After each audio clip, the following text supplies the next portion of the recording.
சிறகடிக்க ஆசை சீரியலோட upcoming promo release ஆயிருக்கு. வீட்ல மோட்ரு ஓடல அப்படின்னு சொல்லிட்டு மெக்கானிக்கு ஃபோன் பண்ணியிருக்கிறாப்ல. எலக்ட்ரீஷியனுக்கு ஃபோன் பண்ணியிருக்கிறாப்ல நம்ம முத்து. எலக்ட்ரீஷியனும் வந்து மெயின ஆஃப் பண்ணிட்டு வீட்ல வேலை செஞ்சுக்கிட்டு இருக்கிறாங்க. யாரும் சுவிட்ச் போர்ட்ல கை வைக்காதீங்க. கரண்ட் ஷாக் அடிக்கும்னு சொல்லிட்டு தான் போயிருக்கிறாரு. ஆனா அதுக்குள்ள நம்ம விஜயா வந்து போட்டு விடுறேன் அப்படிங்கிற பேர்ல கரண்ட்ட கைய வச்சுடுறாங்க. ஷாக் அடிச்சுக்கிட்டு துடிக்கிறாங்க. இப்படி ஒருத்தர் பை ஒருத்தரா வந்து பார்த்தீங்கன்னா, கைய வச்சுக்கிட்டே போறாங்க.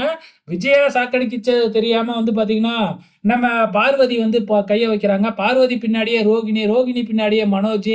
அதுக்கப்புறம் எல்லாத்தையும் காப்பாத்துறேங்கிற பேர்ல போயிட்டு நம்ம ஸ்ருதி மாட்டிக்கிறாங்க. ஸ்ருதி பின்னாடியே போய் ரவியும் மாட்டிக்கிறாங்க. கடைசியா ஏன் எல்லாம் இப்படி துடிச்சுக்கிட்டு இருக்காங்க அப்படின்னு நம்ம மீனா தான் வந்து பார்க்குறாங்க. மீனா கண்டுபிடிச்சிடுறாங்க. கரண்ட் புடிச்சுக்கிட்டு இருக்கு அப்படின்னு சொல்லிட்டு. உடனே பூரி கட்டைய எடுத்துக்கிட்டு வந்து நம்ம விஜயா கையிலேயே ஓங்கி ஒரு அடி தொப்புன்னு எல்லாருமே கீழ விழுவுறாங்க. இதுக்கு விஜயா வந்து நம்ம மீனாவ திட்டுவாங்க. ஆனா என்ன பண்றது? மீனா தானே இப்ப எல்லாத்தையும் காப்பாத்தி இருக்கிறாங்க. ஸோ வெயிட் பண்ணி பார்க்கலாம் இந்த ஃபன்னான ப்ரோமோவ.